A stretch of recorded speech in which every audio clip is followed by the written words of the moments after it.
So my question was, how do you do that if you don't know where you want to go? Because that's kind of where I got stuck on your future authoring program. Okay, that's a good question. That's a really good question. So there's this notion in the Old Testament that morality is following a sequence of prohibitions. There's a bunch of bad things you shouldn't do, and then basically you're good enough. And I think there's wisdom in that. I think that's kind of where children start, right? I mean, I love children and all that, but they're crazy little creatures, and they need to be, civilized. And partly what you do is you lay prohibitions on them, and mostly what you're trying to do is lay prohibitions on them for the behaviors that, if they manifested, would make their life miserable. So this is why this thing that I've said to people has become this crazy internet meme, but that's to clean up your room, and which is a lot better and more useful than people think. It's a lot harder too, but the first thing you do, I think, and I learned this in part from Solzhenitsyn when he was trying to iron out his soul when he was in the Gulag, because he was trying to figure out how he got there, how he contributed to how he got there. Not Stalin and Hitler, even though they were kind of to blame, but there wasn't much he could do about that. I think what you have to do, and this is part of humility, is you have to look around you within your sphere of influence, like the direct sphere of influence, and fix the things that announce themselves as in need of repair. And those are often small things, and they can be like your room. Put it in order, because the thing is, it isn't exactly so important that your room is in order, although it is. What's important is that you learn how to distinguish between chaos and order, and to be able to act in a manner that produces order. And I think you can do something as simple as just sit on your bed and think, okay, there's probably like 5 things I could do today so that tomorrow morning is slightly better than this morning was, or at least I'm not falling behind. And those will usually be, it's like having to eat a toad in the morning, right? It's like, it's not going to be something you want to do. There'll be things you're trying to avoid. They're snakes, essentially. But if you ask yourself, like you're asking someone, which I think is a form of prayer, if you ask yourself, instead of telling yourself, what is it that I could do to set things more right today, that I would actually do? It's usually some small thing because you're not that disciplined, Then you can go do it. And then you put the world together a little more when you do that. And that spreads out. But you also construct yourself into something that's better able to call order forth from chaos. And that makes you just incrementally stronger. And then the next day, you can maybe take on a slightly larger task. And you get the benefit of compound interest if you do that. It's a tremendously powerful technique. And I think if you do that, at some point, instead of just having to fix things up that are not good, you'll start to get a glimmer of the positive things that you could do, the positive things that you could do that would actually constitute a vision. When I was 25 or so, I probably weighed about 138 pounds. I smoked like a pack of cigarettes a day.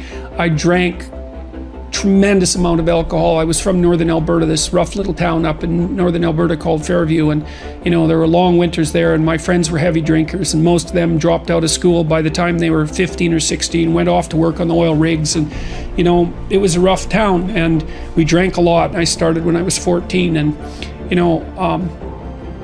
and so I had a lot of bad habits, let's say, and things and I wasn't in great shape physically, and I was also still intellectually obsessed as I am now, and so that would have been in 85. But I decided around then, about 85, 84, something like that, maybe a little earlier, that I was really going to try to get my act together, and so I started doing that. First of all, I quit smoking. Well, that took a long time because I eventually had to quit drinking too in order to quit smoking, and I started working out, playing sports, which I'd never done. I had a fine time when I was a kid, but I needed really to get disciplined, and I had to do it because I was working on these hard problems that I've been discussing with all of you, and I've been working on them really, obsessively since I was probably about 18, maybe even earlier than that, and got to the point around 25 when I was in graduate school trying to get my PhD, doing all my research. I published 15 papers by the time I graduated with my PhD, which was I think, by a fairly large measure, the most papers that any graduate student at that time had ever published at McGill. I think that's right. Might have been twice as many, or maybe twice as many, maybe even 3 times as many. And at the same time, I wrote Maps of Meaning, which was a terribly difficult thing to do, because I was writing about 3 hours a day doing that. And I couldn't do all that and continue with my misbehavior, you know, my sort of, what would you say, my hedonistic, my massive hedonistic consumption of alcohol and all of that. I just couldn't keep it up, and also work seriously on the issues that were at hand. So, you know, I had to stop. That's a sacrifice. I had to stop messing about and straighten myself out. You're actually tougher than you think. You never knew that.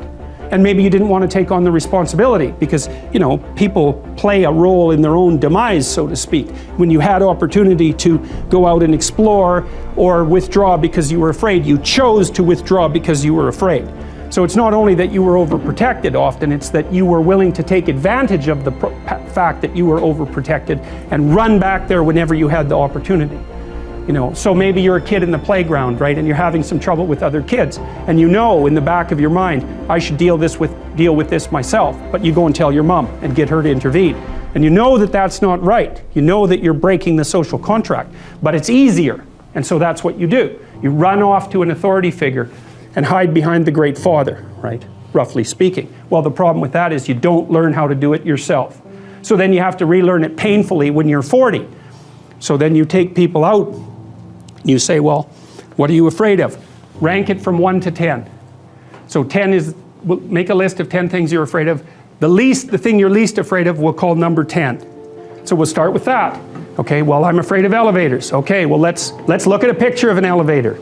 Let's have you imagine being in an elevator. Let's go out to an elevator and let you watch the terrible jaws of death open, because that's how you're responding to it symbolically, right? And you're going to do that at the closest proximity you can manage. You find out, you go do that, it works. You're nervous as hell, especially from an anticipatory perspective. Shaking. You go out, you stop, you watch it happen, and you actually calm down. You do that 10 times and it no longer bothers you. Well, what you've learned that you didn't die, but more importantly than that, you've learned that you could withstand the threat of death. That's what you've learned. And then you move a little closer, and then you move a little closer, and then you move a little closer, and finally you're back in what's no longer the elevator from a symbolic perspective. It's a tomb, right? It's a place of enclosure and isolation. And you learn, turns out I can withstand that. And then you're much more together, much more confident. And that's often one of the things that often happens in situations like that. I've seen this multiple times, is that if you run someone through an exposure training process like that and toughen them up, they'll often start standing up to people around them in a way they never did before. If you concentrate solely on your career, you can get a long way in your career. And I would say that that's a strategy that a minority of men preferentially do. That's all they do. They work like 70, 80 hours a week. They go flat out on their career. They're staking everything on the small probability of exceptional status in a narrow domain. But it's hard on them. They don't have a life. It's very difficult for them to have a family. They don't know how to take any leisure activity. Like, they get very one-dimensional. Now, it may be that unidimensionality is the price you have to pay to be exceptional at one thing, right? Because if you're going to be something like a genius level mathematician and you want to do that or a scientist, say, it's like, you're in your lab all the time, you're working 70 hours a week or 80 hours a week, you're smart, you're dedicated, you're unidimensional, and that's how you get to beat all the other people who are doing that. It's the only way. But the problem is you don't get a life. Now, if you love being a scientist and you have that kind of focus of mind, well, first of all, you're a rare person, and second, you're going to pay for it. But fine, more power to you. But it's a risky business to do that. You sacrifice a lot for it. You know, and I would say most often, if you're speaking about having a healthy life, that isn't what you do. You spread yourself out more. So, you know, you have a family, you have some things that you do outside of work that are meaningful to you and useful. You have a network of friends. Well, those 3 things alone, or 4 things alone, are plenty to keep you well oriented. And then if one of those things collapses, you know, everything doesn't go. Now, the price you pay for that is the more you strive to optimize that balance, the less likely you are to be fantastically successful at any single one of them. But you might have a very, you know, if you consider your life as a whole, that might be a winning strategy.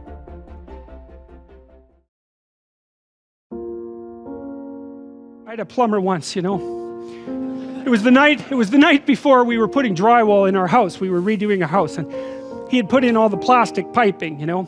And I was going to test the joints. They're supposed to be glued together with this pipe glue, right? And I told him I had to test the joints, and he said, well, you don't have to test my joints, they never leak. And I thought, yeah, that's okay. How about if I test them? So I went up on the 3rd floor and filled the pipes with water, capping them in the basement like you're supposed to. And like half an hour later, I had 2 inches of water in the basement. There were 30 leaking joints. And that was the night before the drywallers were supposed to show up.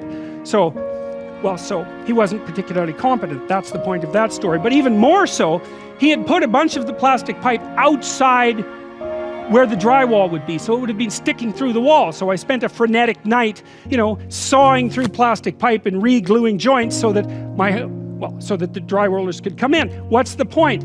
If you're going to be a plumber, man, be a good plumber, because otherwise all you do is go out there and cause trouble. We don't need people to cause more trouble. We need people to solve problems. You know, and so you can be a tradesman, and you can make a lot of money as a tradesperson. It's a bloody, reliable, honorable, forthright, productive way of making a living. And there is a hell of a lot of difference between a working man who knows what he's doing and one who doesn't, both in terms of skill and ethics, right? And you work with someone who knows what they're doing, it's a bloody pleasure. They tell you what they're going to do, they tell you how much it will cost, they go and do it, it works, and you pay them. Perfect. Everyone's happy. And that's what happens when you have genuine hierarchies of competence. And so you listen to these panderers of egalitarianism and equity, and they fail to recognize completely that there are differences in rank between people. It's not such a terrible thing, man. Maybe you wouldn't be a great lawyer. Like, it's certainly possible. Most people aren't. But that doesn't mean there isn't something you could be great at. There's lots of hierarchies to attempt to climb, and if you fail in one, go try in another. But the point is, you're still trying to aim for the top. And what the hell are you going to do if you don't try to aim for the top? You know, flap about uselessly and whine about your life? It's not helpful. It'll just make you miserable. You're not reliable to anyone. You can't help out in a crisis. It's like, so you tell young people, and this is another message for conservatives, like, I don't care what you're going to do, but go out there and make something of yourself for God's sake. Be an honest person and work and get to the top of whatever it is that you want to get to the top of. You know, and stand up for yourself like a respectable human being, and be a bit of a light on the world instead of a blight, you know. And you can tell young people that, and they haven't been told that by anyone now. And so the young men are so hungry for that it's painful to watch. They're so relieved when someone finally comes up and says, hey, you know, you get your act together a bit, discipline yourself, see if you can learn to tell the truth, concentrate on something for a year or two, you could be a bloody world beater. They think, really? That's possible? Wow, that would be interesting. That might make life worth living. It's like, yeah, it might. So why don't you go do it? That's what the damn universities were supposed to be teaching people, and they've forgotten that. I went to Harvard a month and a half. I used to teach there, and I talked to a bunch of students, you know, and I told them, it's not easy to get into Harvard, you know. Like, you're a valedictorian if you're at Harvard. And not only are you a valedictorian, you're way better than most people at least 2 other things, or you don't get in. And so, like, I don't know what the acceptance rate is, like 5%, and believe me, not everybody applies, so it's a very selective school. And so why am I saying that? It's like, these are high quality kids. So I told them what I just told you. It's like, here you are at Harvard. It's like, get yourself educated, man. Read some books, learn to talk, learn to think, make yourself into something. Get the hell out there and make the world that put you here happy that you were put there in that great institution. You know, and they came up to me afterwards and said, God, I wish someone would have told us that when we were in our first year. It's like, Jesus, why didn't someone tell them that? For God's sake, it's supposed to be the greatest university in the world. Is it so difficult to figure that out? One of the things that's really interesting about the Old Testament is that, and the Jews in the Old Testament, is that they don't take the path of Cain. Every time they're walloped by God, which is like fairly frequently, they say, we must have done something wrong and we have to set ourselves right. And that's an unbelievably heroic attitude, because that's the alternative to cursing fate. It's like you take the responsibility for failure onto yourself. And you think, well, maybe if I just had my act together a little bit more, if I took advantage of every opportunity that was put in front of me, if I wasn't resentful and bitter, then I could have done something that would have tilted the situation in a different direction. And like, that's almost inevitably true. Dostoevsky, I think, said something like, every man is responsible for everything that happens to him and everything that happens to everyone else. And that's, you know, it's a crazy statement, right? It's a crazy statement. And he was a pretty extreme person in many, many ways. But there's a level at which that's metaphysically true, you know, because what happens is that it's failure to act often that's the most catastrophic. You know, I mean, it's to not do the right thing when the situation presents itself, and it's very specific.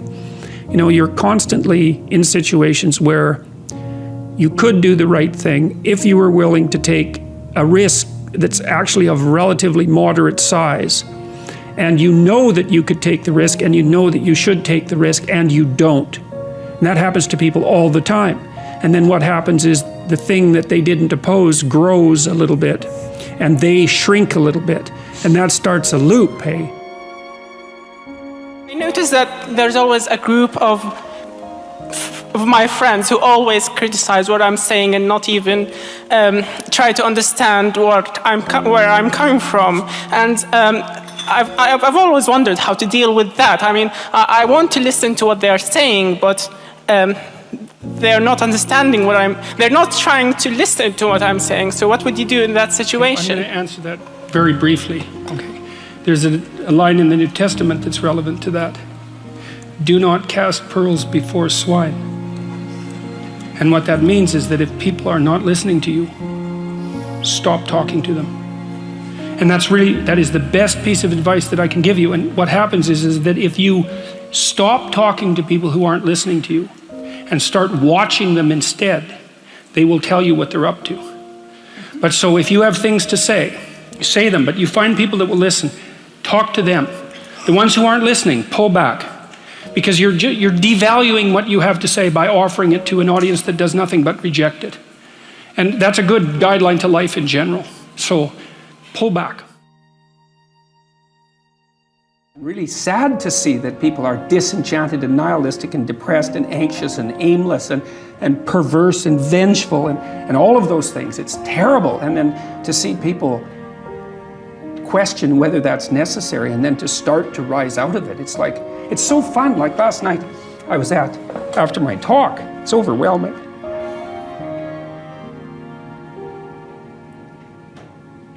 I don't usually think of tell me something good, and I think, God, that's so good. You know, somebody says, oh, I'm getting along way better with my father. I hadn't seen him for 10 years, and now we get along. It's like, God, great. Yeah. And then the power of that, you can't overstate the power of that for individuals to get their life together. The individual is an unbelievably powerful force, and every single person who gets their act together a little bit has the capacity to spread that around them. It's a chain reaction, and so it's a lovely thing to see.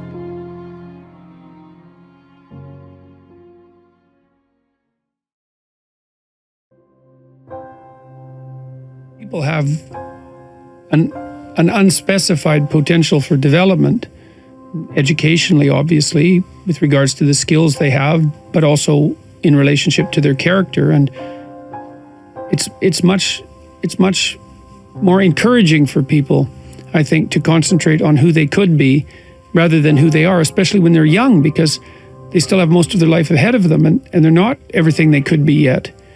And so to tell people even something like, well, you should feel good about yourself the way you are, it's like, well, that there's something there that's seriously lacking, because there's so much more that you could be, that you need to be, and that you should be aiming at. The problem with being okay the way you are is that you don't have a goal then. And people need to have a goal in order to come to terms with their life. The baboon here, who's supposed to be basically just a fool when the story was first written, he turned into what's essentially a shaman across time. So he represents the self from the Jungian perspective. Now the self is everything you could be across time. So imagine that there's you and there's the potential inside you, whatever that is, you know. And potential is an interesting idea because it represents something that isn't yet real, yet we act like it's real. Because people will say to you, you should live up to your potential. And that potential is partly what you could be if you interacted with the world in a manner that would gain you the most information, right? Because you build yourself out of the information in the Piagetian sense. But it's deeper than that too, because we know that if you take yourself and you put yourself in a new environment, new genes turn on in your nervous system. They encode for new proteins. And so you're full of biological potential that won't be realized unless you move yourself around in the world into different challenging circumstances, and that'll turn on different circuits. So it's not merely that you're incorporating information from the outside world in the constructivist sense.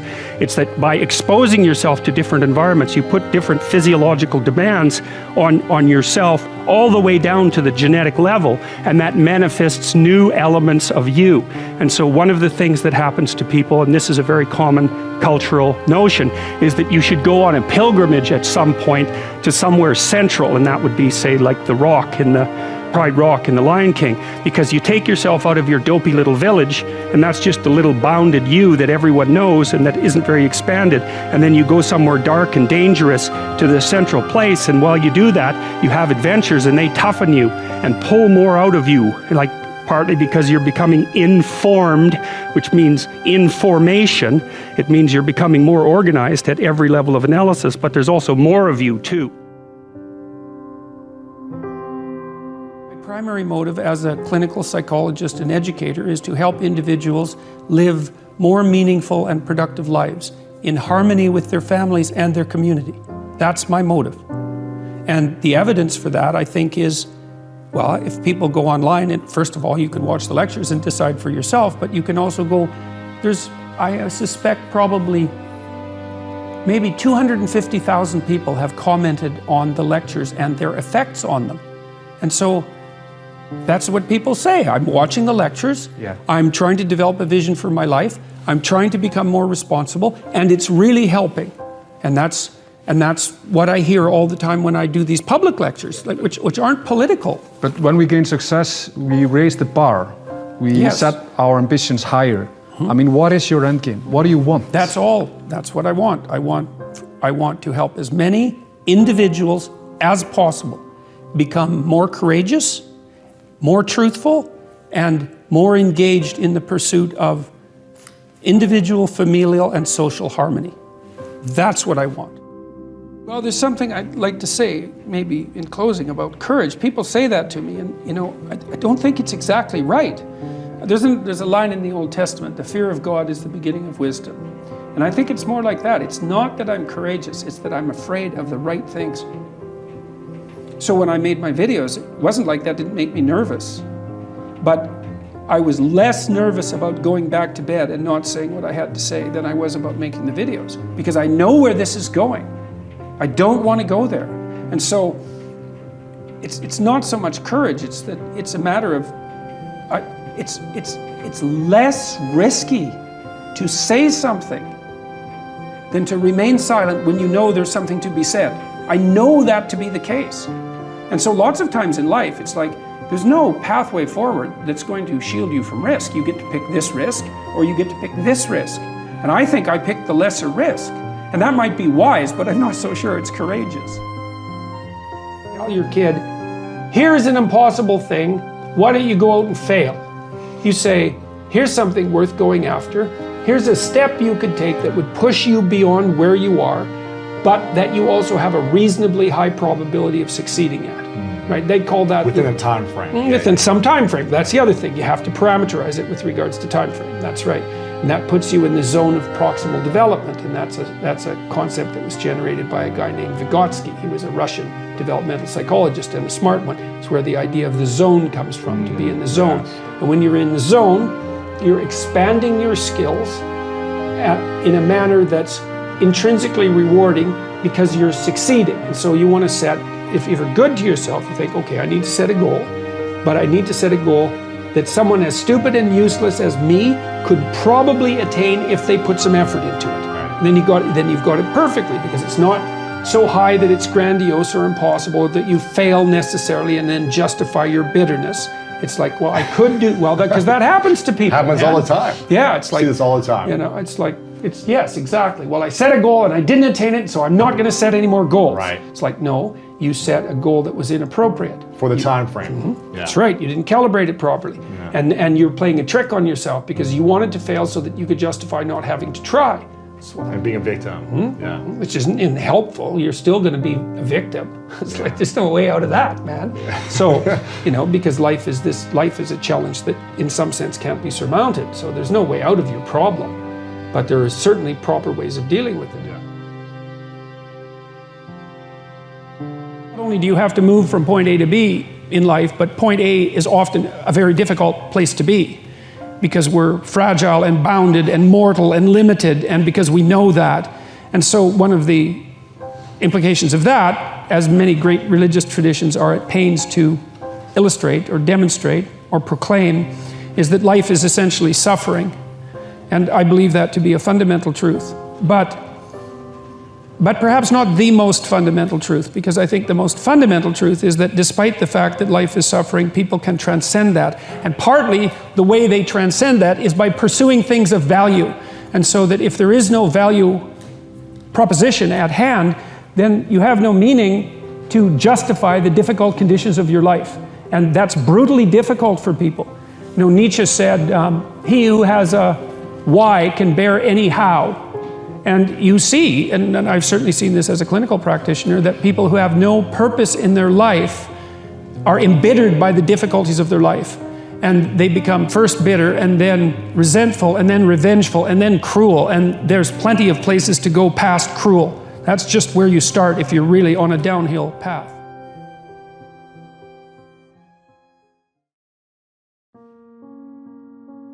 Take a bit of a look at yourself and think about what's not so good that you could improve, that you should improve by your own standards, and that you would improve, and set yourself a little goal. Maybe you're not studying at all and you're at university, or maybe you're at work and you've got this stack of paper there, and you haven't looked at that damn stack for like a month, and you know that you should be, and you're bothering yourself at night because you're avoiding that. It's like, maybe think, well, I've avoided that stack of paper completely for 1 month. I'm quite a coward when it comes to whatever snakes might be hidden in that stack of paper.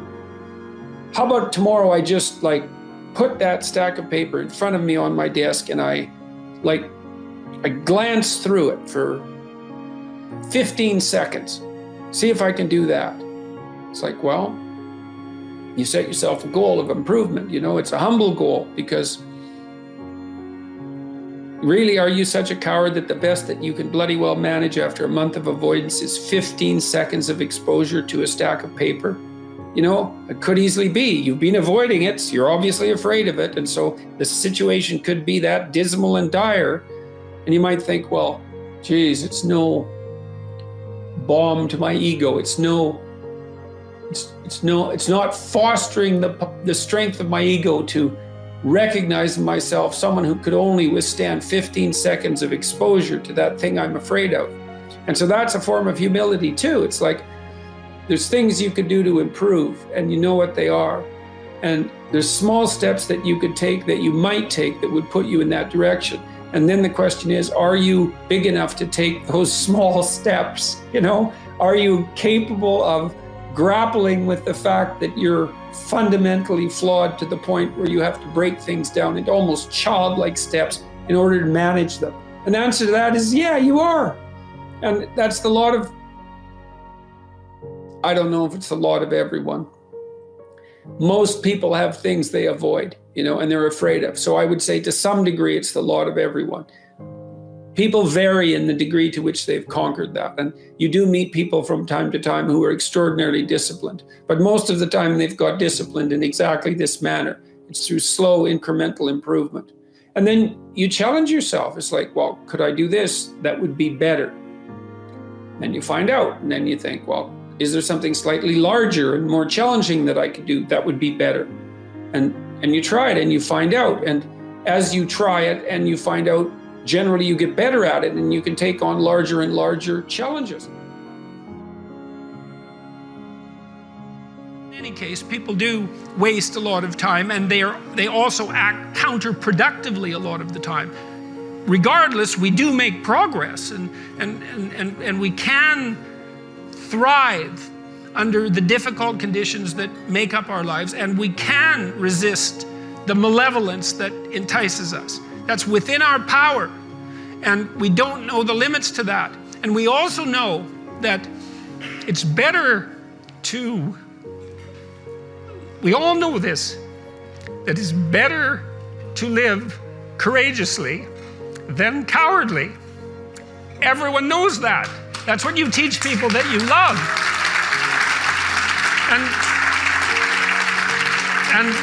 And we know that it's better to live truthfully than in deceit. And you can tell that too, because that's also what you tell people that you love. And we know that you should pick up your damn responsibility and move forward. Everyone knows that. It's part of our intrinsic moral nature. And that nature is there. And it's not difficult to communicate to people about this. Like, everyone knows that you wake up at 3 a.m. when you've let your life go off the rails, and that you berate yourself for your uselessness and your cruelty and your failure to take the opportunities that are in front of you. And if you were the master in your own house, in some sense, the captain of your own destiny, if there was no intrinsic nature, well, that would never happen. You'd just let yourself off the hook. There'd be no voice of conscience tormenting you. But no one escapes from that. And what that indicates, to me, is that, at least psychologically, we live in a universe that's characterized by a moral dimension, and we understand that well, and that moral failings have consequences, and that they're not trivial. They destroy you. They destroy your family. They destroy your community. And you can tell people that, and they listen because they know. They don't know they know.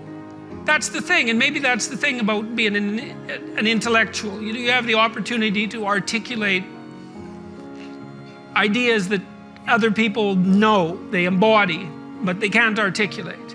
And that's what people tell me. They say, well, you help me give words to things that I always knew to be true but couldn't say.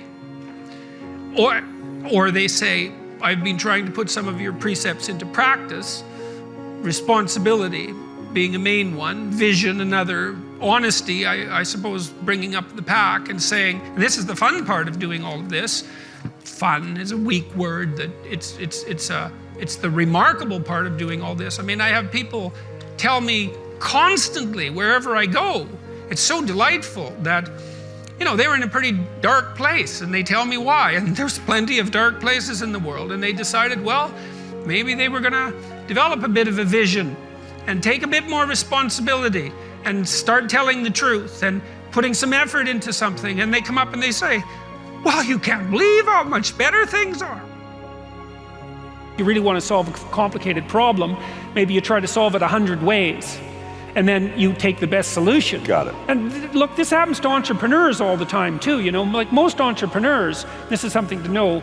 Well, most entrepreneurs, most creative people fail at producing their creative product and monetizing it, right? So your default position, if you're a creative person, is you're going to fail. And that's because it's hard to come up with something new, and it's hard to present it to the market at the right time, and it's hard to market it. Like, those things are really, really difficult. And so what successful entrepreneurs do is they just keep doing it over and over and over and over and over and over and over. And eventually, if they're fortunate, one of their ideas happens to hit the right place at the right time. And so that's also Darwinian in some sense. You're creating all these little enterprises that are sort of alive. They're run by people after all. And even if your idea is good, that doesn't mean it will be successful. There's so many things that have to be taken into account. So this is partly why persistence, and that's part of conscientiousness, is so useful. It's like, you know, what do they say? If at first you fail, then try again. And that would probably mean try something different rather than the same thing. But persistence is helpful because it enables you to run many experiments. And you need to know that the baseline is failure. You know, it's important because otherwise you'll blame that on yourself. I would say for the last 45 years, we've told, psychologists have been certainly to blame for this, at least in part. You're okay the way you are. That's what we tell young people. Oh, you're okay the way you are. It's like, and there's nothing worse than you can tell someone who's young than that, especially if they're miserable. You know, and lots of them, well, if they're miserable and aimless, it's like, oh, I'm miserable and aimless, and sometimes I'm suicidal and I'm nihilistic and I don't have any direction in your life. In my life. It's like, well, you're okay the way you are. And it's like, they don't want to hear that. They want to hear, look, you know, and you know this, you're useless. You know nothing. You haven't got started. You've got 60 years to put yourself together, and God only knows what you could become. And that message is so much more, it's so funny because it's such an attack, but it's so positive because there's faith there in the potential that makes up the person rather than the miserable actuality that happens to be manifesting itself at the moment. And young people respond extraordinarily well to that because, and you know that if you're a parent and you love your child, your son, your daughter, what you're trying to foster is the best in them. You want that to manifest itself across the course of their life. You want them to become continually more than they are, to see what they could be. And I think that's part of the great message of the West, is that's the ethical requirement of individual being in the proper sense, is to constantly note that you're not what you could be, to take responsibility for that, and to commit yourself, like body and soul, to the attainment of that ideal.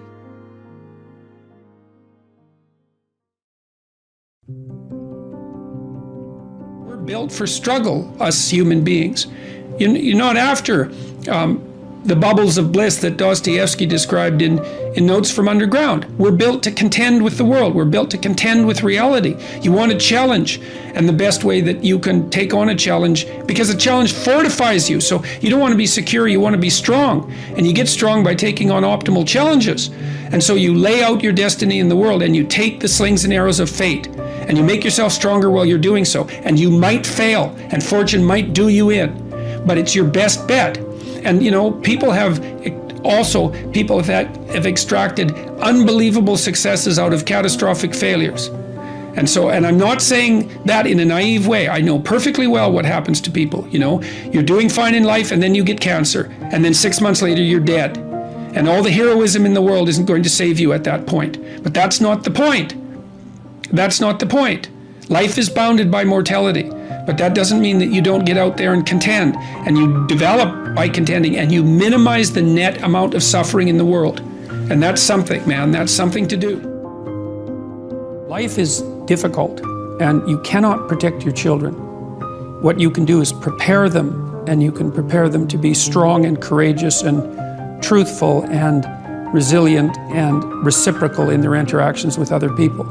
And that means you equip them for what life will be, which is at minimum a series of difficult challenges, and often more than that, because of course people go through very difficult times in their lives. And a resilient person is capable of standing up to things in the face of fear and moving forward voluntarily, convinced of their own competence and ability to prevail. And so your primary goal as a parent, apart from facilitating your child's social desirability, which is a major obligation on your part, is to encourage your children and I mean that literally, to instill in them a sense of courage in the face of the difficulties of life, and not to protect them from that. we don't even want to be protected from those difficulties, because a major part of life and its meaning is the challenge that comes with confronting difficulties. Rule 4, compare yourself to who you were yesterday and not to who someone else is today. Because if you're comparing yourself to someone else, I mean, first of all, you don't know very much about the life of the person you're comparing yourself to. You don't know it across all of its dimensions. And second, people are very different, and so comparing yourself to someone else, it's kind of useful, I guess, when you're young, but as you get older and more singular and more particular, it becomes increasingly less useful. Better to compare yourself to a previous version of yourself and work for improvement in that way. When people are beset with a catastrophe, like let's say the death of their father, that they are prone to use that as an excuse for not going about the business that they should be going about. Because they can say to themselves, well, I would accept. And accept, there's always good reasons. I mean, believe me, there's always good reasons for not doing what you should. That's for sure. The reasons pile up day after day to not do what you should, especially because you're aiming at things in the future. You can put them off indefinitely, right? Because of the demands of the day. Like, there's no excuse whatsoever for not getting at what it is that you should be doing. It's absolutely reprehensible to justify your inaction with a catastrophe that extracts mercy from other people, right? There's a tricky game that's going, well, of course I can't do that. Look at the terrible thing that's just happened to me. It's, yeah, okay, I understand. You're absolved of any necessity to move forward because of your current catastrophe. It's like, well, actually you're not. And it's rather rude of you to use it as an excuse. And it's certainly counterproductive. I said with Bill C-16 that I wouldn't speak the language of the radical leftists because I don't think that that language should define the game. But let's say it does. So here's the game. The world is a battleground of groups, and they're battling for power. That's it. That's the game. And some of them win, and they oppress those who don't win. So that's how we're going to view the world. Okay, now the leftists say, okay, well, here's the oppressed people. The oppressors, the patriarchal types, they should be ashamed of themselves and give up some power. And the right-wingers, the radical right-wingers look at that and they say, oh, I see, so the game is ethnic identity, is it? It's identity politics. Okay, we're white males. We're not going to lose. That's the right-wing version of identity politics. It's like, screw you. If we're going to divide into groups, if we're going to divide into tribes, and I'm in my tribe, I'm not going to get all guilty and lose. I'm going to get all cruel and win. And that's like, then you think, well, there's people in the middle. They're kind of looking back and forth. Which side of the identity politics spectrum am I going to fall in? Do I want to go with do I want to be driven primarily by compassion, and am I going to accept guilt for my historical privilege? So that's one possibility. And then I'm the oppressor. I'm the member of the oppressor group. Or am I going to say, oh, no, to hell with that. I'm just going to play to win. Well, then I'm going to go to the right. It's like, well, my sense is, how about we don't play either of those games? And the reason we shouldn't play them is, well, the Soviets played the left-wing game and like killed who knows how many tens of millions of people. You can't even count it accurately. The estimates range from 20 to 100 million. Those are pretty big error bars. And the Maoists, maybe 100 million, certainly 60 million. So, okay, that didn't work out so well. And then there's the Nazis, like they played ethnic identity politics and racial superiority. It's like, what do we want to play that game? See, what I've been trying to do, really what I've been trying to do for the last 30 years is say, look, there's heavy temptations to play those sorts of games. But that's not the only game in town. It's a much better game to play individual. It's like, get your act together. Stand up in the world. Make something of yourself. Stay away from the ideological oversimplifications. Set your house in order. That's rule 6 in this book. So I have a book rule in there that says, set your house in perfect order before you criticize the world. And it's a very dark chapter about the motivations of the Columbine high school killers and this other guy named Carl Panzram, who was a serial rapist and arsonist and murderer. And he wrote an autobiography, and the Columbine kids also wrote about why they did what they did. They're resentful to the core, bitter, resentful, terrible. And, well, I'm suggesting that people stay away from that resentfulness and bitterness, even though life is hard and there's malevolence in the world. It's like, yeah, You can tell a story where everyone's a victim, because we all die, we all get sick, you know, and things happen to us that are bitter and terrible. Betrayal, deceit, lies, like people hurt us on purpose, you know. So it's not just the tragedy of life, it's malevolence as well. It's everyone's a victim. You can tell that story. The problem is, if you tell that story and you start to act it out, you make all of that worse. That's the problem. And it's so, this is why partly I got attracted to Christian imagery, at least in part. Because there's an idea in Christianity that you should pick up your goddamn cross and like walk up the hill. And that's, dramatically, that's correct. That's the right answer. It's like, you've got a heavy load of suffering to bear, and a fair bit of it's going to be unjust. So what are you going to do about it? Accept it voluntarily, and try to transform as a consequence. That's the right answer. It's the right answer. Because the rest of it is tribalism. You have to treat yourself like you matter.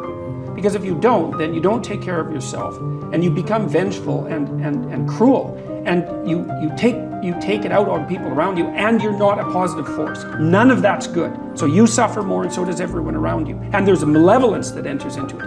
None of that's good. So that's what happens if you don't treat yourself like you matter. And then, well, what happens if you don't treat other people like they matter? Well, you lie to them, you cheat them, you steal, you enter into impulsive relationships with them. They can't trust you. That doesn't go anywhere. They don't like you. You end up alone at best, and maybe like incarcerated at worst. Like, that doesn't work. And so you watch the people around you who thrive, regardless of what they say. They act out the proposition that everyone matters. And then you have a functional society. And I think, okay, well, if when you act out the proposition that everyone matters, you have a functional society, maybe that's evidence that that proposition is true. It's like, I think it's true. The first thing I think you need to understand is that these people that you're comparing yourself to, you don't really know very well. You know, and what that means is that you see their shiny outside, but you don't see the reality of their life. And so what you're...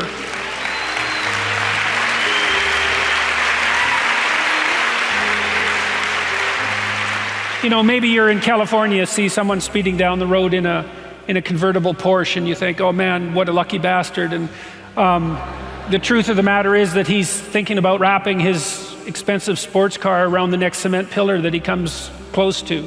You know, you can't tell, and people have hard lives, and even people who are comparatively fortunate have hard lives. And so the ideal that you're observing that makes you jealous and resentful is in large part an illusion that's created by your own mind. And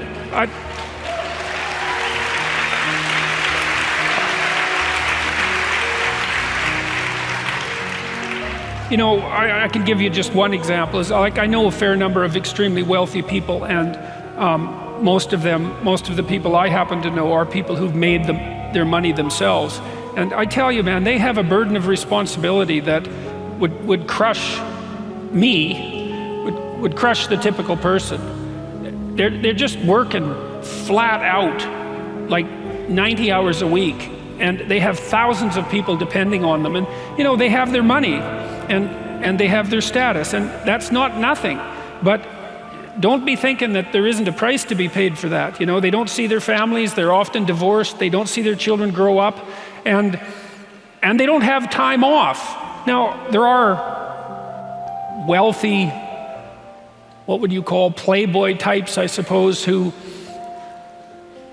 live out the dreams of wealth of a foolish 14-year-old, but they're not that common, and you have to be careful of what you're jealous of, because you don't really know what it is. And then the other thing that's kind of useful is to understand that you're different from everyone else. And this is especially true as you get older. When you're 17 or 16 or something like that, comparing yourself to other people makes a certain amount of sense, because 16 and 17-year-olds, they're kind of the same, you know, which is why when you go off to university, you can make friends so quickly. It's like, I'm just about 60. It takes me like 15 years to make a friend now, you know.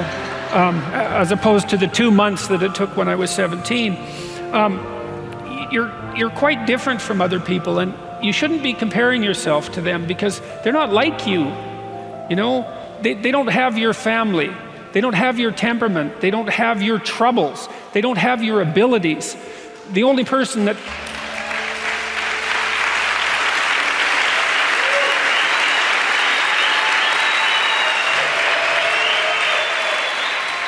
the only person that has those is you.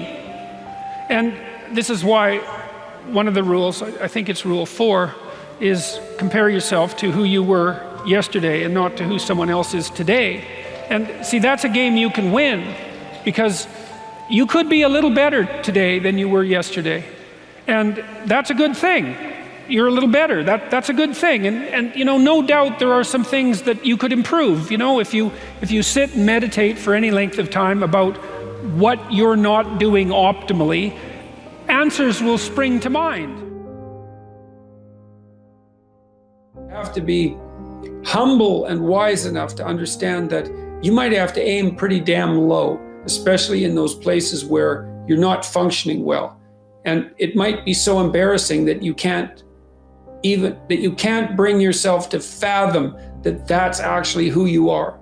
But you know, Jung described the fool, the archetypal figure of the trickster and the fool, as the precursor to the savior, to the redeemer. And that's an unbelievable bit of wisdom, because what Jung meant was that to put yourself together, which is to follow the path of redemption, to follow the redeemer.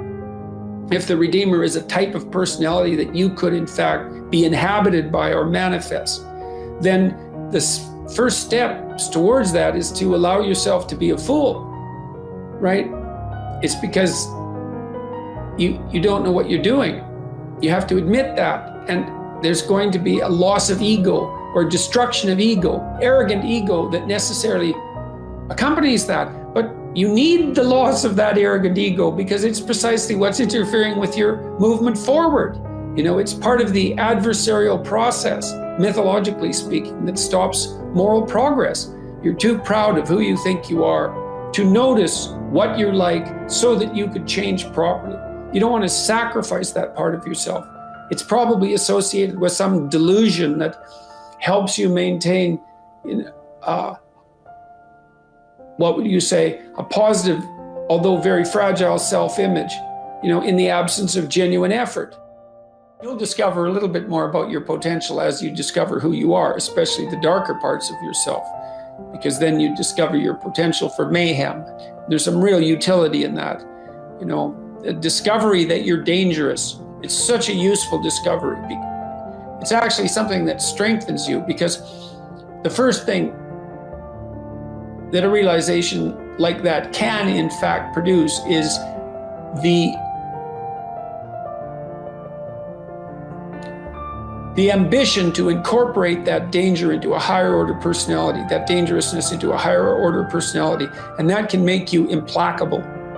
That can make you someone who can say no when you need to say no. You know, that can make you someone who won't avoid necessary conflict. And so that's unbelievably useful. You're moving through life and you have a plan or a dream and it shatters.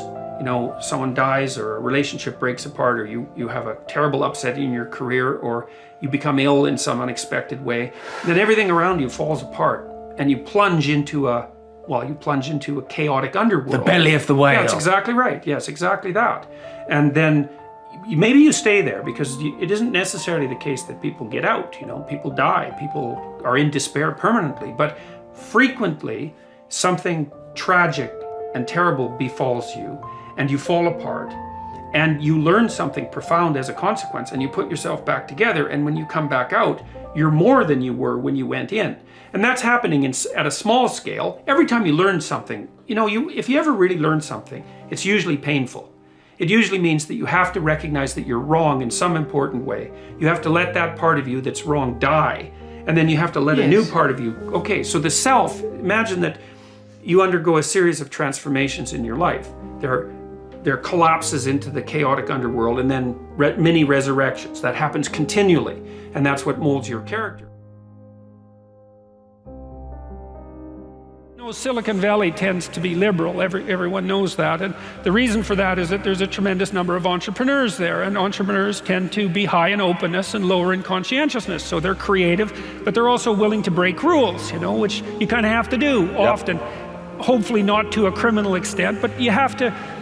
Well, you know, it's tricky when you're trying to establish something new, because look at a company like Uber, you know, they had to bend the rules to be successful. And those companies that have rented those scooters out and put them on the streets everywhere, you know, they just kind of went ahead and did it. It's not something an orderly person would do, because they'd ask for permission, whereas the people who started these scooter rental companies just said, well, what'll happen if we put them everywhere? And the answer was, that seemed to work. But, you know, you have to have a rule-breaking proclivity in order to manage that.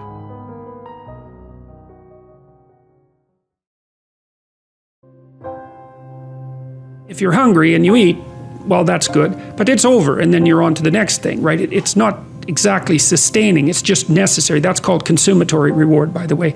This other reward system is incentive reward, and the incentive reward system works on dopamine, this neurochemical dopamine, which is also the neurochemical tracks that opiates and cocaine and amphetamines, the drugs that people really like to abuse, alcohol often for some people, activate. And so you might say if you don't have enough meaning in your life, then you're more prone to addiction. And that's definitely the case, even with rats. If you take a rat and you put him in a cage by himself and he has nothing to do, and then you give him access to cocaine, he'll get addicted to the point where he won't do anything but take cocaine. But if you throw the rat back in with a bunch of other rats and he gets to do rat things, then it's very hard to get him addicted to cocaine.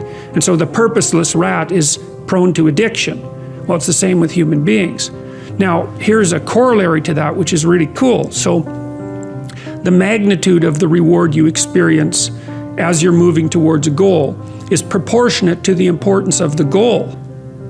So that means the more important the goal you pick, the more possibility there is for the kind of reward, let's say, it's really a state of being that is life-affirming, and it is directly life-affirming in that, you know, like if you're in a football game and it's an important football game and maybe you break a finger, and you know, normally that's a problem. It hurts and you're going to stop doing whatever you're doing. But if you're right in the middle of the game, then you'll be so amped up on this reward system that it's analgesic. It stops the pain. It also suppresses anxiety. So if you have a purpose, then it's analgesic. It takes some of the pain out of life. It's very positive in that it motivates and energizes you and focuses you and makes you able to remember and pay attention. And it quells fear. And so those things are all direct. And so then you might think, well, what's the best possible goal? Well, and that's the purpose, I would say, of religious training and philosophical training. It's like, just what the hell are you doing in the world? Psychologists have been, not all psychologists obviously, but the psychological profession is neck deep in this pathology, has been beating the self-esteem drum for 50 years. Oh no, you're okay, you should feel good about yourself. Like, you're fine the way you are. It's like you think, well, that's a calming message for people. It's like, no, it's not. It's not at all. And I watch my audiences, it's like, it's full of people in the audience who think, I'm suffering a lot more than I think is tenable. A whole bunch of it's my fault. My life is not in the order it should be. I know I'm doing 50 things wrong. It's like, what the hell's wrong with me? What's wrong with the people around me? This is really serious. And some, you know, well-meaning person comes up and says, oh, you're okay just the way you are. It's like, no one wants that message. It's like, no, I'm not okay the way I am. I'm not okay at all the way I am. I know that.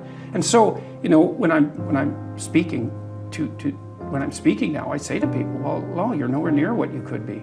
That's the positive message. It's like, yeah, you're a mess, but you don't have to stay that way. If you're a mess, you know it, obviously. You're suffering away like so much you can barely tolerate it. It's like, that's okay. You could do something about it. So that's the thing that turns the lights on. It's like, you could do something about it. It's like, oh. If you're failing repeatedly, then there's probably something wrong. It's possible that there's something wrong with the way that you're conceptualizing the world, because you have a choice, right? If you keep making sacrifices and they don't work, there's a binary choice, and one is, well, there's something wrong with the structure of reality, and the other is there's something wrong with your approach. And so then you might say, well, let's take the first idea, there's something wrong with the structure of reality. It's like, you're really going to say that, are you? You're really going to come out and say, I know enough to judge the nature of being. And then the alternative is also quite frightening, because then, it's you that's making the mistakes, and you might be wrong at a really deep level, and that might mean that a lot of you has to burn off and be transformed. Maybe even things about yourself that you think are admirable and that you like, because your position, your self-conceptualization is so warped and wrong. And that's really daunting. But when people set themselves up as the judge of being, I've written about this a fair bit in my new book, which is called 12 Rules for Life. When people set themselves up as the judge of being, then they take on what can only be described as a kind of satanic arrogance, because they've actually taken to themselves the moral right to criticize the structure of existence itself. It's like, you better be careful when you do something like that, because you're setting yourself up as the judge of being. There's another rule in my book, which is Rule 9. Assume that the person that you're listening to knows something you don't. Well, they do. The person you're listening to knows some things you don't. You can be sure of that. Now, whether or not you can get to them is a different matter, but if you do get to them, it's a real deal for you. That's why you want to listen to the other person's arguments, is because you're not everything you could be. You don't know the pathway forward with as much clarity as you could.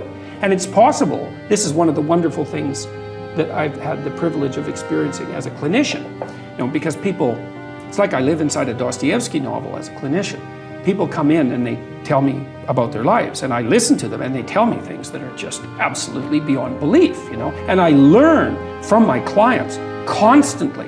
They're telling me honestly about their experience. They tell me things they wouldn't tell anyone else, because I actually listen to them. But part of the reason I listen is because I'm desperate to listen. It's like, there's a possibility I'm going to do something stupid in the next 5 years that's going to be like fatal.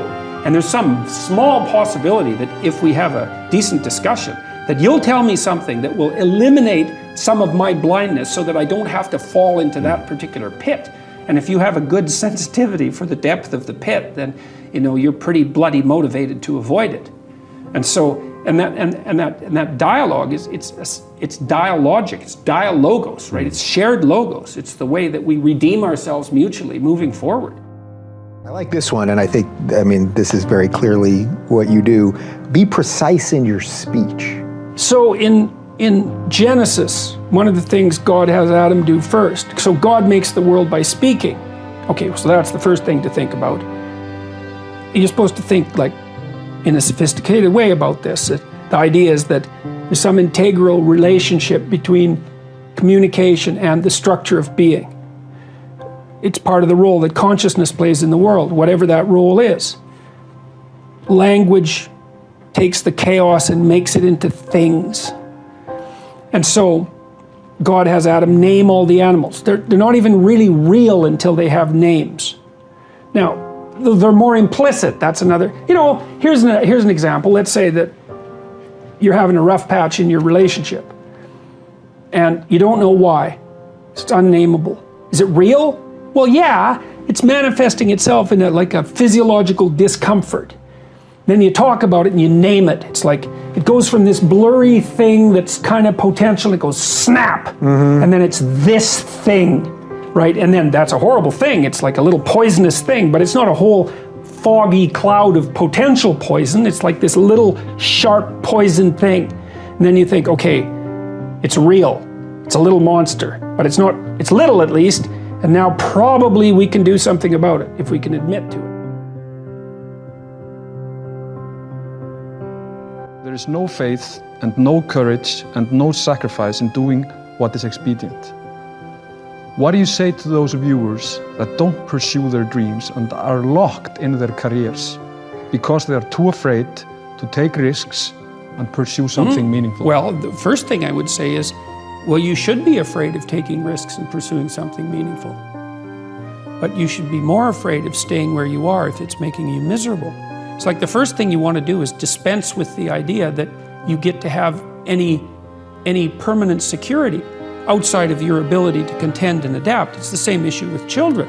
It's like you're paying a price by sitting there being miserable. And you might say, well, the devil I know is better than the one I don't. It's like, don't be so sure of that. The clock is ticking. Yeah, and if you're miserable in your job now and you change nothing, in 5 years you'll be much more miserable and you'll be a lot older. But isn't it a luxury to pursue what is meaningful? Our viewers have mortgages, they have children, Yeah. they have payments and loans.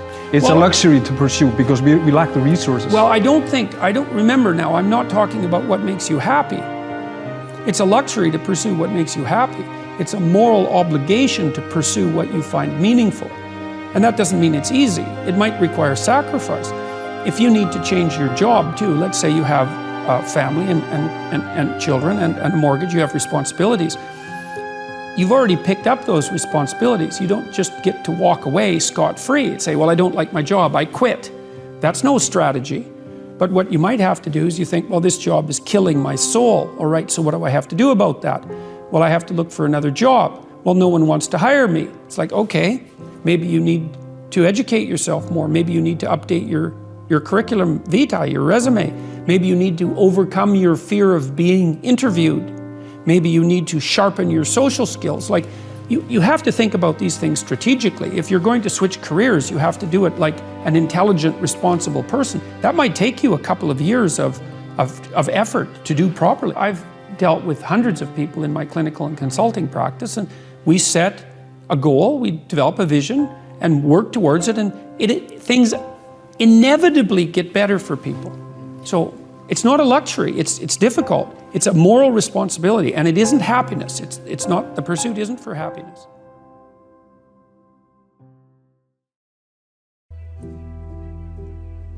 I'm incredibly nervous to talk in front of you because you've got to be one of the most formidable people that I've ever heard of or ever listened to or ever seen. So my question is, again, you're one of the best communicators that I've ever listened to.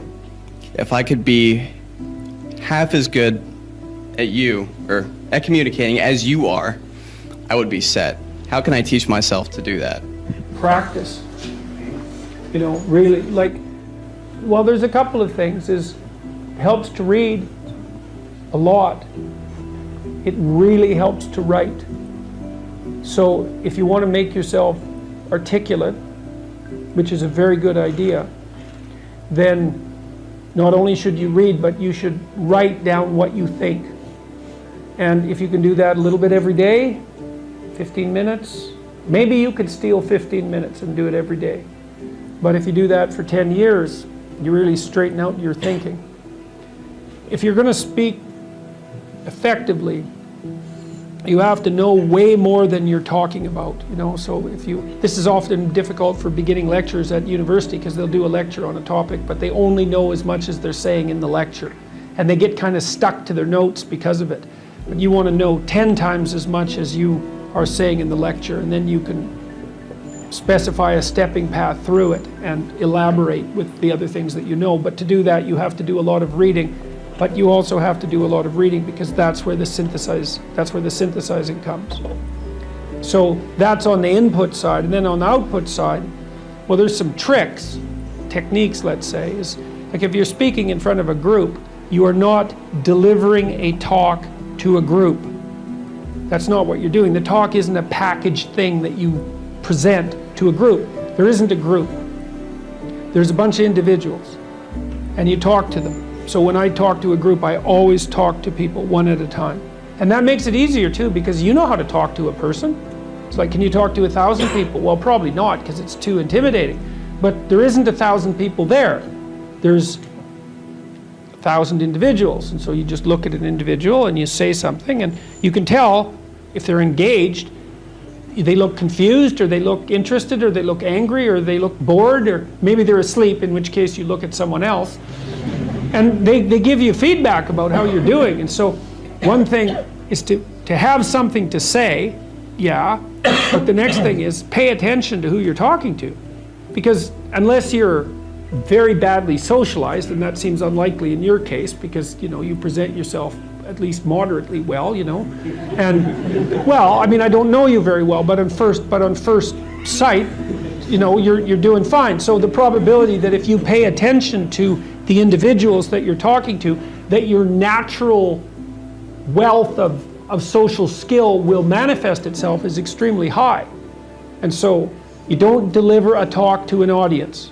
That's a really bad way of thinking about it. You're actually engaged in a conversation with an audience. Even if they're not talking, they're nodding and shifting position and, looking like this or And you can pull all that in and use it to govern the level at which you're addressing the entire audience. The last thing I would say is, well, having the aim to be a good communicator is a good start. And you think, well, I could buttress that to some degree. Well, there isn't anything that you can possibly, this is the whole point of a liberal education, there isn't anything that you can possibly do that makes you more competent in everything you do than to learn how to communicate. I don't care if you're going to be a carpenter. I mean, being a carpenter, by the way, is very difficult, especially if you're a good carpenter. But if you're good at communicating as a carpenter, you're like 10 times better as a carpenter. So, and this is something that the liberal arts colleges, I think, I don't know if they've forgotten it, but they don't do a very good job of marketing. It's like, well, what's the use of a bachelor's degree, a Bachelor of Arts? It's like, well, you can think, you can write, you can speak, you've read something. It's like, the economic value of that is incalculable. The people that I've watched in my life who've been spectacularly successful they have skills. Clearly, that's a minimum precondition. But they're also very, very good at articulating themselves. And so whenever they negotiate, they're successful. Well, that's kind of like the definition of success in life, right? You negotiate and you're successful. It doesn't mean you win. Because if you're a good negotiator, if you're a really good negotiator, everybody walks away from the negotiation thrilled. And so then people line up to do things with you. So, and that's all dependent on your ability to communicate. Read great books. Really, man. You've got this 4-year period that has been carved out of your lives by society. It's given you an identity, like a high quality identity, and freedom at the same time. And you're not going to get that again in your life. You've got a respectable identity, university student, and complete freedom associated with that, or as near as you're ever going to get. And you've got these unbelievable libraries that are full of the writings of people who are intelligent and articulate beyond comprehension. And, you know, and you can go there and you can learn all this. And you might think, well, why should you learn it? Well, you learn it to get a job, or you learn it to get good grades, or you learn it to get a degree. And that's all nonsense. It's nonsense. The reason that you come to university to be educated is because there is nothing more powerful than someone who is articulate and who can think and speak. It's power. And I mean power of the best sort. It's authority and influence and respectability and competence. And so you come to university to craft your highest skill. And your highest skill is to be found in articulated speech. And if you're a master at formulating your arguments, you win everything. And better than that, when you win everything, everyone around you wins too. Because to transform yourself into, let's consider your transformation into something approximating the logos. It means you shine a light on the whole world. Well, there's nothing more exciting to do than that. There's nothing better you can possibly do. And to think that you're coming to university to be, trained to have a job, it's like, great, that's a hell of a lot better than being unemployed and covered with Cheeto dust while you're snacking away in front of your video game in the basement. But it's not and I don't have anything against video games, by the way, but but it's hardly a triumphant call to being in the world, and that's what university should be calling forth. It's like, God, you people, I know what Harvard students are like. I taught here for 5 years. You people are spectacular. You're spectacular. You're all capable of being world beaters. You transform yourself into something that's articulated and sensible and grounded in history and knowledgeable and wise, man. You can do anything you want, and hopefully anything you want for good. Because if you have any sense, everything you want to do would be for the good, because there's nothing more compelling or meaningful or useful in combating the tragedy of life than to struggle with all your soul on behalf of the good. And the universities have forgotten that. It's why everyone's bailing out of the humanities, and they should. The humanities are corrupt. And they're corrupt because they're not telling students this. It's so bloody obvious. It's like, learn to think, learn to speak, learn to read. It makes you a superpower, an individual superpower. You have and I don't understand why that isn't just told to students. It's not that hard to understand, and everyone wants to hear it. It's like, really, I could do that? I could do that? It's like, yeah, really, you could do that. And the whole society around you has labored for really thousands of years to provide every single one of you with this spectacular opportunity that you have while you're undergraduates and graduate students here, man. Everyone's just praying that you would come here and manifest everything that you could manifest. And that's what you should be doing instead of waving placards and complaining about how you're oppressed, for God's sake. You see these Yale students complaining about their oppression. It just leaves me aghast. It's like, well, we're against the ruling class. It's like, no, you're baby ruling class members. You're young.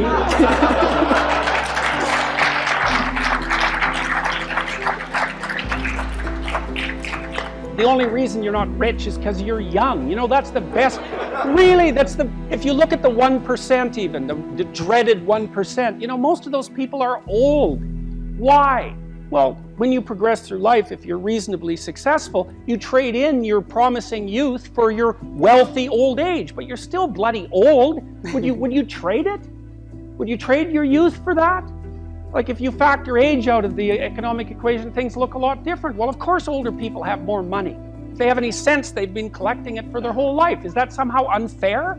It's not unfair unless you want to be poverty-stricken when you're 70, and you don't want to be poverty-stricken when you're 70. So I just don't understand what's happened to the universities. I can't believe that you're not told when you come the first day, look, man, you're here on a heroic mission. You're going to take your capacity to articulate yourself to levels that are undreamed of. You're going to come out of here unstoppable. You're going to be able to do anything you want. It's like, that's what you're here for. Instead, you're taught that, well, you know, the world's a pretty oppressive place, and you're probably the bottom of the victim pile, and there's virtually nothing you can do about it except, you know, deconstruct the patriarchy. And it's so weak-kneed and so pathetic that universities should be embarrassed that that's what they're peddling to students. I'm embarrassed by it.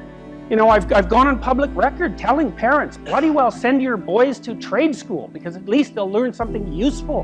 And that's a terrible thing for someone like me to say, because I do believe that that being articulated and educated in the highest possible manner there's nothing that's better for you and for society.